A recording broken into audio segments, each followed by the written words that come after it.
रामशंकर जी Tata Motors के बारे में पूछ रहे हैं कि इसके बारे में बताइए। 700 में लिया हुआ है, 100 शेयर इनके पास है, क्या करना है? अब देखिए, क्या करना है वो काफी कुछ डिपेंड करेगा कि आपका टाइम फ्रेम क्या है, जो आपने बताया नहीं है, वो भी आपको साथ में लिखना चाहिए था। खैर, टाटा मोटर्स बीच में काफी हलचल हो गई है, काफी उठापटक हो गई है, सवाल भी इसके अक्सर ही आ रहे हैं, अभी हाल में हमने बात भी की थी। लेकिन फिर से कुछ ना कुछ तो उठापटक है ही। और यहाँ पे जो जेएलआर को लेकर के एक ताजा खबर आई है कि इसका जो एक साइबर अटैक के चलते प्रोडक्शन अटका था, तो उसने अपने डिजिटल सिस्टम को आंशिक रूप से थोड़ा सा संभाल लिया है, वापस चला लिया है। तो ये सब दिक्कतें वापस से मुझे वही थ्योरी याद आती है कि अच्छी कंपनी, बड़ी कंपनी अगर किसी टेम्पररी डिस्ट्रेस की वजह से नीचे के भाव पे मिल रही है, तो वो एक अच्छा समय हो सकता है। लेकिन आपका विश्लेषण क्या कहता है? टाटा मोटर्स के लिए क्या मुश्किलें आगे और बढ़ने वाली हैं, या हम एक अपॉर्चुनिटी की तरफ देख रहे हैं? देखिए, कंपनी बहुत बड़ी है, इस मुश्किल को झेलना कोई बहुत बड़ी चीज़ नहीं है इनके लिए। लेकिन मुझे एक चीज़ पे बहुत ज़्यादा आश्चर्य हुआ, वो ये कि इनका साइबर सिक्योरिटी इंश्योरेंस नहीं था।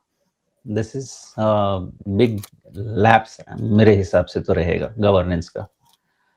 अदरवाइज जिस तरह का प्राइस मूवमेंट है ना, ये ऑलमोस्ट लगता है कि ये बेक इन कर रहा है। जो साइबर अटैक था, ऑलमोस्ट ये बेक इन कर रहा है।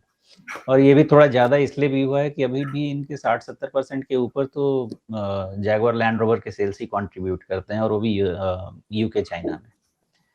तो ये मोस्टली इन दी प्राइस, मुझे तो लगता है कि मोस्टली इन दी प्राइस होना चाहिए।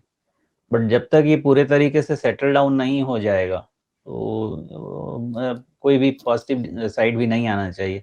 मेरा अंदाजा ऐसा है कि 600, 700, 725 ये रेंज में थोड़ा अभी कंसोलिडेट करेगा थोड़े समय तक टाटा मोटर्स।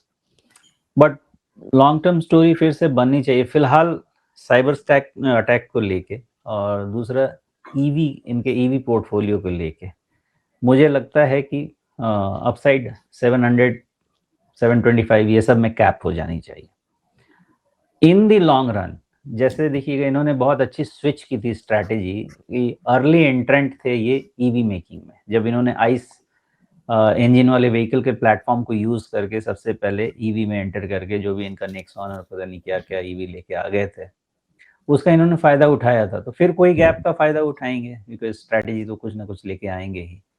तो लॉन्ग टर्म का इशू तो नहीं होना चाहिए, मुझे नहीं लगता है लॉन्ग टर्म का इशू होना चाहिए। इन्होंने हमेशा नीश निकाला है। जब इनके पास लैंड रोवर का प्लेटफॉर्म हो गया, तो इन्होंने अपने टाटा के एसयूवी उस प्लेटफॉर्म से कॉपी करके जो बनाना शुरू किया, तो आपने देखा ही इनका शेप भी, कार का शेप भी मार्केट एक्सेप्टेबल हो गया।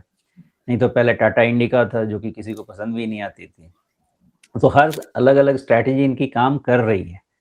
पहले डिज़ाइन की, फिर सेफ्टी का किया, फिर उसके बाद अर्ली एंट्रेंट इन ईवी का किया। तो कोई निश निकाल के फिर से काम होगा, but it will take time. बाकी अभी जो साइबर अटैक है और जैगुआर लैंड रोवर के सेल्स हैं, ये ऑलरेडी मुझे प्राइस में लगते हैं मोस्टली रेंज बाउंड ही रहना चाहिए, मुझे तो ऐसा लगता है।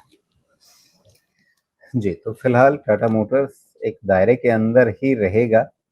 जो हाल की खबरें नकारात्मक रही हैं, उनका असर कहीं ना कहीं भाव में आ चुका है, लेकिन ऊपर की ओर, जैसा सुमेश बता रहे हैं, 750, 750 के ऊपर जा पाना अभी मुश्किल रहेगा। कुछ समय एक दायरे के अंदर बीतेगा। ये दायरे वाला समय कितना लंबा हो सकता है?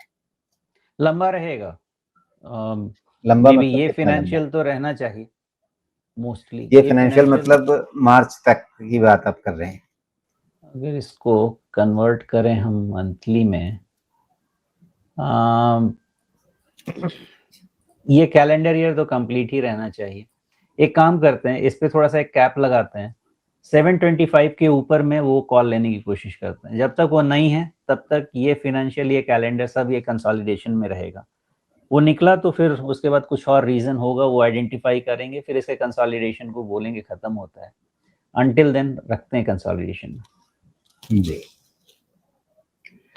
तो यहाँ पर जो आपका सवाल है रामशंकर जी का, 700 में इन्होंने खरीदा हुआ है, तो अभी तो इन्हें नुकसान है, लेकिन ऐसा भी नहीं लग रहा कि बहुत ज़्यादा नुकसान बढ़ जाएगा इनका, और ये भी नहीं लग रहा कि बहुत जल्दी में इनको फायदा बन जाएगा। तो अगर शॉर्ट टर्म व्यू है तो आप ध्यान रखिए, कंसोलिडेशन का मतलब होता है टाइम खराब होना, पैसे नहीं बन रहे हैं लेकिन आप अटके हुए हैं। तो अगर बहुत शॉर्ट टर्म व्यू है तो उसके हिसाब से आप फैसला लीजिए, अगर लॉन्ग टर्म व्यू है तो फिर मतलब अच्छी बड़ी कंपनी ठीक ठाक भावों पे मतलब शायद आपको रुकने में, धैर्य रखने में कोई बहुत परेशानी भी नहीं होगी।